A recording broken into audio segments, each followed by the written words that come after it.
Hi everybody, Eric McCool here of Permagora.com. I'm here with James Evan Pilato of MediaMonarchy.com. And we're just hanging out here in Portland, Oregon, and we're just going to talk about some stuff that I wanted to talk with James about. James, I'm a big fan of your work. Glad that you took the time to meet with me today. Thanks for having me, buddy. Absolutely, absolutely. So, first off, I want to ask you, just off the cuff, do you think there's any hope for humanity? Is that all? Yeah, well, you know, is the ecological devastation combined with the march of tyranny going to do us in, or is there any? Well, I mean, just in your opinion, you know, what hope do we have? What are our odds? I always think it's like George Carlin kind of says that the planet will be fine, but it might have to shake us off, like a bad hangover or something.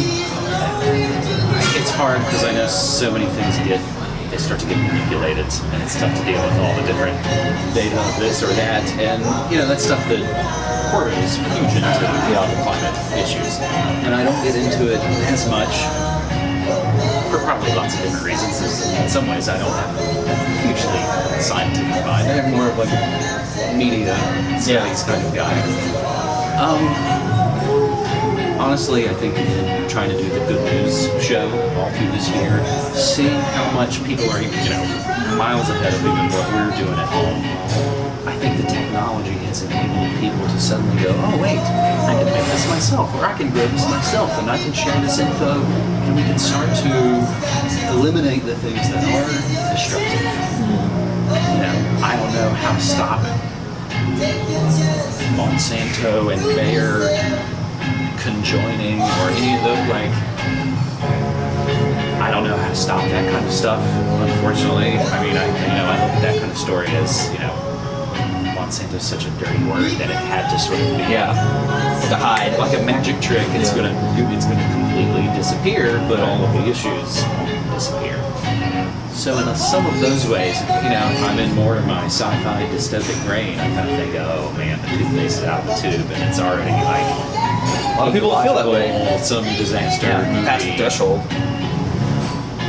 Or at best, it feels like it'll be some sort of Brave New World kind of scenario where we are all kind of crammed into cities and we're fed with the garbage that sort of passes for food in a lot of ways right now. Yeah. It's such a divide at the time, and it seems like there is such a. It feels like we're at a point where something has to break. Right. And is that going to be the complete enslavement of humanity, or is that going to be the bureaucracy falls apart on its own because it was never going to be able to keep itself going? That's what we're hoping for. And that once that falls apart, people will then be forced to do things for themselves again. And thank God, there's an entire movement of people who have already started to do it. Right, who have already started to lay the groundwork with the literal blueprints of, here, 3D print your tractor.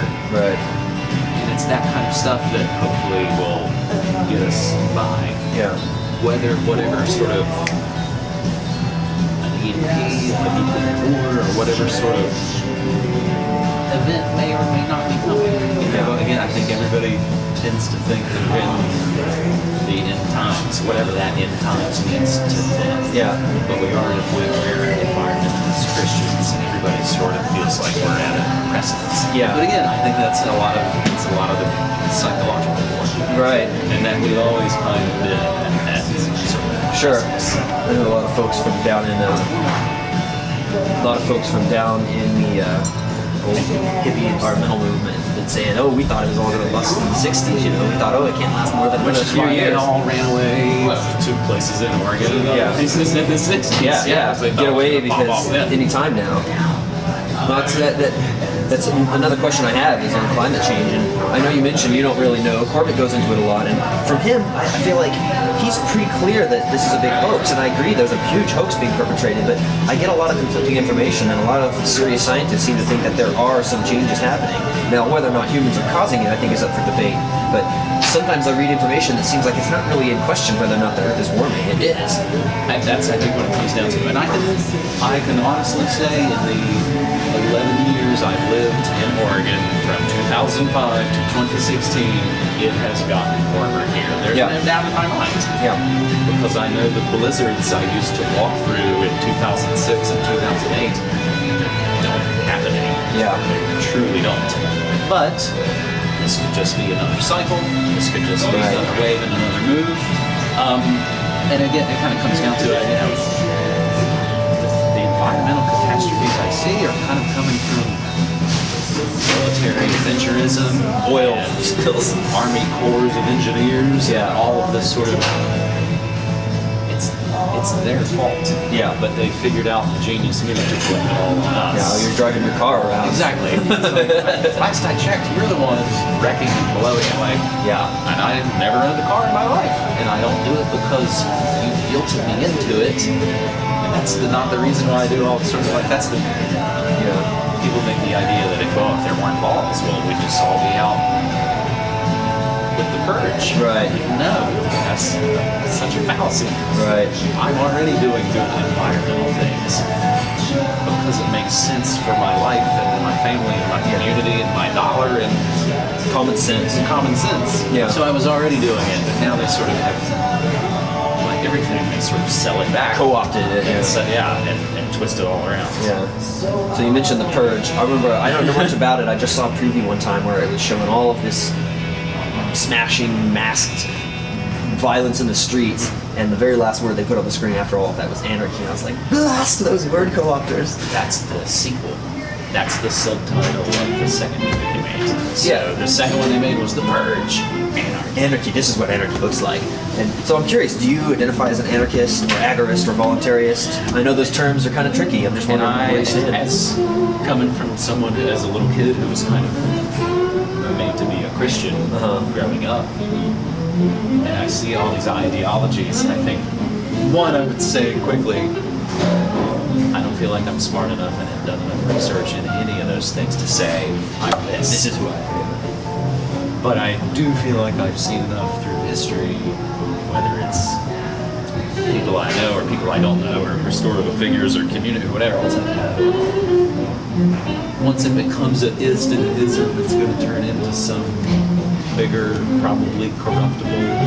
Absolutely, unfortunately. That's where it goes. Now, that's not to deny that these philosophies exist and they have different tenets at different points that can be put into action, and that people are anarchists and are agorists and are voluntarists. In some ways, this is, as part of my own journey, like we've kind of been talking about off mic a little bit. I did Media Monarchy pretty steadily for about 6 years, from 2005 and 6 to 2012. At which point I got a commercial radio job and was just doing New World Next Week with Corbett in a DJ's show, basically. I spent 3 years in a commercial radio station, kind of getting dumbed down a little bit. All the while, fortunately, all my friends and colleagues in alternative media had continued to move and continued the education. And so in some ways, I loved coming back and going, holy shit, you guys have now moved on to this whole other area. Because I think, as I've realized recently in talking to lots of different people, it's like, people don't start with Corbett or Media Monarchy. They've probably tried other bigger, louder alternative media. Louder's a good word. And then found their way. Yeah. And that to me was always what dudes like Corbett or Richard Grove, Tragedy and Hope, and that sort of side. They say surround yourself with people smarter than you. I always liked the work they were doing. It seemed to be where we needed to be going more. So to see all that work progress through that time, I love. And I'm only just now learning how I am an anarchist and an agorist. And so regardless of the labels, you do identify with the idea that we don't need these government lords to rule over us, nor do we really need to use violence to solve our problems. But if you flip the switch overnight... that's one of my questions for down the line here, because it's complicated. It's like, ideally we don't want to have all these overlords, but if you've got it's like, who's going to give, my grandparents their mail in that rural area? Right. They kind of need that. Like, that's been an important thing, and then you suddenly go, you're off.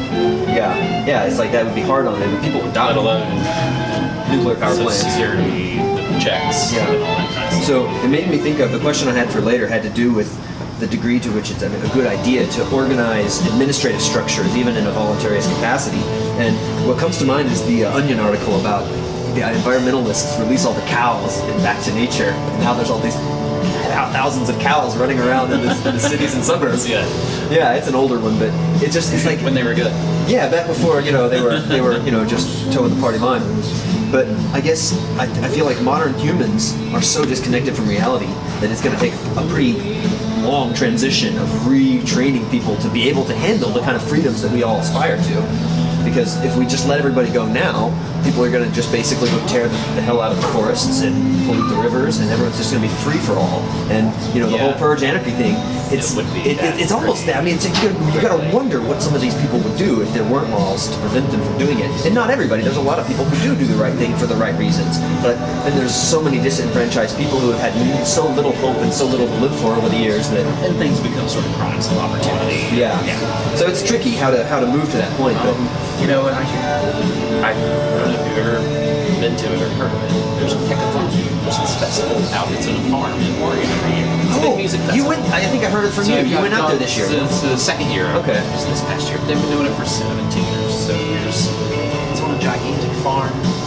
It's it's kind of ideally how maybe a music festival could be run. It's all local companies. It's only reusable bowls and mugs. Right. And it's garbage. You're always sort of turning those back in or washing them yourselves. Right. You camp on site. You don't have to, but you can. And everything sort of just works. Yeah. And there's never any problem. Like, being there, I had this feeling of like, and again, I think the Pacific Northwest is a little better ahead of the curve, to deal with something. Yeah, like this. for sure. The city will still be a nightmare by this point if something would go completely haywire. But being there and that kind of scene, it had a feeling of like, I would see the little words at the bottom of the screen. It's like 3 years later. Like if things fell apart, we could get to this point pretty well, I think. Sure. Minus interference. Building a new community. Yeah, I agree. I mean, I feel like it's almost reverting to type. Humans would go feral again if we were left alone to it. There would be some time periods of chaos and problems, but I think that overall, people generally want to live free and would voluntarily associate with each other in cooperative ways. There's everything I know I learned from music with The Simpsons. Lisa gets a restraining order, so Bart has to live outside the house. Okay, I don't know if I remember this. And he has to live in the yard, and it only takes a couple of days before he basically goes feral. He just sort of reverts to foraging, learning how to live, and completely lives out in the backyard, to the point where they sort of like, oh, I think we've maybe we don't want that. We've lost him to this. Yeah, that's not what we wanted. All right, well, let's move on here.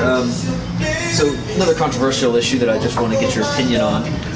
What's your take on the possibility that the U.S. government or any governments are hiding super advanced technology like quote free energy or extraterrestrial contact, like that happened and Eisenhower met with the Greys and they covered it all up? I'm wondering if you've looked into that. There's a lot of the stuff that Ground Zero. So I worked for a year and a half on a show called Ground Zero with Clyde Lewis. It's sort of a paranormal, parapolitical show. It's kind of like if you crossed InfoWars with Coast to Coast. Okay. It covers both of those arenas. Maybe whichever one maybe is more popping in the news on any given day or week. So a lot of that was what we went over there, and at times it was kind of new information to me because I'd never really gone into it all that much. Again, I'm kind of agnostic in some ways. Yeah, I feel the same, because there's a lot of interesting stuff. It does seem as though the occult aspect of what the Nazis had and why it was so important that the leaps that were made in those early years, from the 20s, 30s, 40s, that we had to bring. And you sort of learn, it's like, oh, well, I guess in some ways Nazis were kind of your business partners. You didn't want to lose all that research, so you had to bring in that Project Paperclip to bring all that.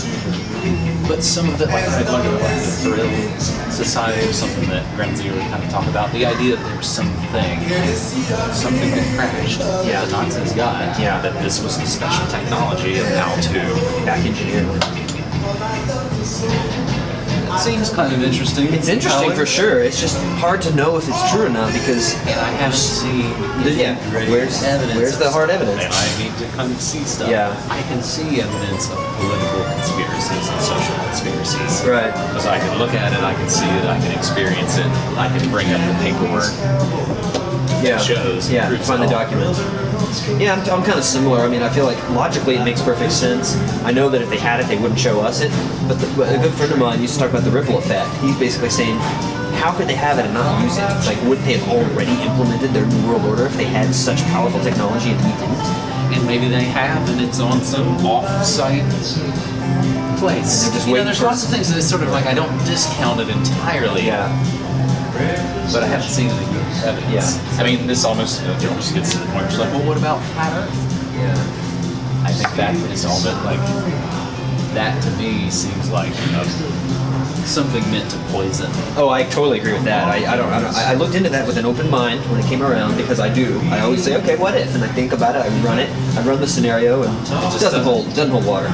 But Because that's not how electrons and protons, and that's not how it works from the smallest the points. sphere is the most basic shape of nature. It's where That's the how it all sort of Yeah, works. Yeah, sorry. No, it's totally cool, but it's one of those things like with the whole extraterrestrial thing. I don't put it. I mean, I've done some psychedelics, and I know that you can experience things that feel really real. And that's another thing. My friend who was he was a scientist and nuclear stuff, and he had pretty good insights. And he sort of thought, well, ETs, perhaps it's interdimensional, psychological. It's not ships coming from other star systems. Yeah. That's almost like too primitive in his mind to be real. So again, I feel like agnosticism is a good stance on that. How about chemtrails? Do you look into that at all? All you gotta do is look up. You see them up there for sure. I feel like we did it a lot here. Yeah. Oregon has been targeted. That's another one of those things that's sort of like, oh, well, that's a crazy conspiracy theory. It is, as long as you're using sort of the wrong terms and the wrong questions. Right. It's always a kind of an important, like we were saying, is, as long as they can get you to ask the wrong questions, it doesn't matter what the answers are. Yeah. As long as it's like, chemtrails and... As long as you use the crazy words, Right. they don't have to take you Geoengineering. seriously. But if you start to use geoengineering, and you start to use the language that they're actually using for the programs to spray particulates to reflect the sun back, Yeah. they're admittedly doing it. Incontrovertible. That's how I feel. And So it's one of those tough areas. And again, I've been saying, this was again what I learned from being at this commercial radio station for 3 years. Oh wait, mainstream culture ain't conspiracy culture. Right. Because the internet as a whole destroyed corporate media over the last 10 years. Yeah. That's why all you see on any talk show, TV show, news shows, it's from the internet. Yeah. That's what You it's see your local news place with some story or a funny story, you're like, that's not here. Right. You're Saw just that on grabbing Facebook stuff 3 days from ago. the- Yeah. You're just trying to get clicks like anything else. Yeah. They But know how to it's sort grab. of part of conspiracy is now part of the stew of pop culture, and it doesn't mean anything to people any more than the green and blue dress, or Right. whatever color the dress was, to whatever national blah blah day it is. Right. It's just part of the. Part of They the wanted. sludge. This was the other part of it. They needed everybody kind of back in. All right, internet, you've all gone a little nuts. Let's all get back together and all have the same 3 conversations. Yeah. And it's all been controlled and codified and kind of reined in a lot of ways. Now, Sure, of course, sure. there's still lots of crazy things to find, but sort of, absolutely, what you can do is look up and see the evidence of geoengineering. Yeah. Okay. Well, keep rolling here. Earlier you were mentioning some other alternative media outlets that you're into. I would love for you to just name off the top of your head some like sources for you that you really look to as like, yeah, these are good people doing good work. Anymore, a lot of it is just who's writing articles, who's aggregating good news that I can find, good sources of news that I can find. A lot of that I just kind of find on Twitter. That's the interesting thing. You may find the more you are producing and making media, the less time you have to listen to it. Yeah. I turned off Jones Cold Turkey many years ago, but I was listening to all of those shows back in the day, because it was, more part of, there was Tarpley, there was Jones, and there was Jack Blood, and I was listening to those every single day. Yeah. The world. Real world connections are everything, and it's good to meet people in the flesh and to know that there's actually people out there that are doing things. And if the internet goes away, we can at least know where each other live. Because I think that might be the more... Because again, in alternative media, in all the different worlds, we can sort of see the worst and project the worst, but it might not be that sort of cataclysmic worst thing. Right. It might be a tip-to thing where there's not a nuclear war or an EMP. They might just change the internet because some terror event happens. Yeah, oh, we have to do it. And so you're going to need a license, and all that is going to change. Oh, yeah, and it'll be this slowly, but it might, it might accelerate. Right. But I think the important part is finding the addresses and knowing where real world people are. Yeah. You're going to have to go meet up. Right. Because if we can't meet, because what if suddenly, media monarchy, he got blacklisted. Yeah. It's too offensive or something. And so suddenly people can't hear me. And so I better damn sure know where to go still find people. Yeah, for sure. Well, I think that we're doing the best we can, and a lot of times I see things that are pretty encouraging, and I feel like, they can do their worst and we can do our best. That's it. That's great. Keep on it. So thanks for talking with me, and we'll catch y'all again sometime. Thank you all. Thanks.